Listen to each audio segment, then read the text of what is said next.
Wala nang intro-intro, benepisyo na agad. Ito ay nagtataglay ng anti-cancer properties. Matindi itong panlaban sa kanser. Take note, kahit anong uri ng kanser. Dahil sa sobrang taas nitong taglay na phytonutrients at antioxidants, nababawasan ang pagkakaroon ng kanser sa ating katawan.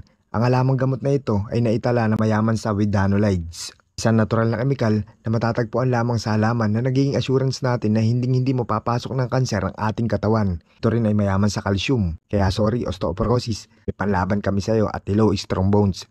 Sagot din ito sa kidney at liver problem. Sa pag-aaral tungkol sa halaman na ito, nakitaan ito ng alkaloids, wiedanolides, and flavonoids. Yung mga phytonutrients na tumutulong na protektahan ang ating laman loob sa lahat ng uri ng sakit. Mataas din ang tsansa na magamot ng halamang ito, leukemia, blood sugar, o kahit type 2 diabetes pa yan. Mapapagaling niya ito. Kaya di ma-improve ng halamang gamot na ito ang ating brain function. Sakto ito para sa mga malilimutin.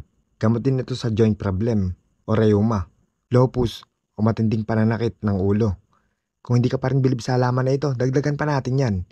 Ito ay gamot din sa tulo at skin disease. Para naman sa mga ina na nais bumalik ang korte ng kanilang dibdib, gumamit ka lang nito at kayang-kaya nitong maibalik ang hubog ng iyong dibdib. Kayang-kaya din nitong ayusin ang mga balat nating lumalawlaw. Gusto niyo ng mga long video tungkol sa halaman na ito? Comment lang kayo kapag umabot ng 2K shares, gagawa tayo ng video kung paano ang procedure ng paggamit nito. Madalas na po ako mag-upload ng mga video na may kaugnayan po sa ating kalusugan.